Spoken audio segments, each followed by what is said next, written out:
আসসালামু আলাইকুম, সকলকে অনেক অনেক শুভেচ্ছা জানিয়ে চলে এসেছি খোলা বাজার শনিবার মাছ বাজারে। আজ মাছ বাজারে এসেছি আমাদের কবিরদার মাছের বাজারে। কবিরদা বিভিন্ন ধরনের মাছ বিক্রয় করে, তার ভিতরে অন্যতম ইলিশ মাছ। তিনি যথারীতি মানে সবসময় তার কাছে পাওয়া যায়। বিশেষত তিনি ইলিশ মাছ বিক্রেতা হিসেবেই পরিচিত।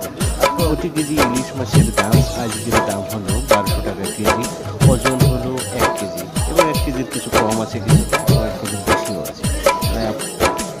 যারা ইলিশ মাছ পছন্দ করেন, যাদের ইলিশ মাছ প্রিয় যারা, তারা খোলা বাজারে আসতে পারেন। প্রতিনিয়ত শনি মঙ্গলবার এখানে হাট অবস্থিত হয়, দুটো দিন হাট হয়, শনি মঙ্গলবার। আপনারা এখানে দুপুর 2টা থেকে রাত 10টা পর্যন্ত এই ইলিশ মাছ পাবেন।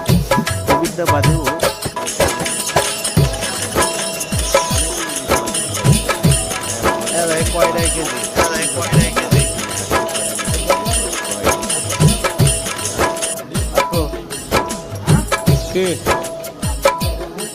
যারা ইলিশ মাছ পছন্দ তারা এখানে আসতে পারেন এবং বিভিন্ন মাছের অর্ডার নেওয়া হয়। যারা বিভিন্ন অনুষ্ঠানের জন্য মাছ নিতে চান তারা এখানে যোগাযোগ করতে পারেন। খোলা বাজার কবির সকল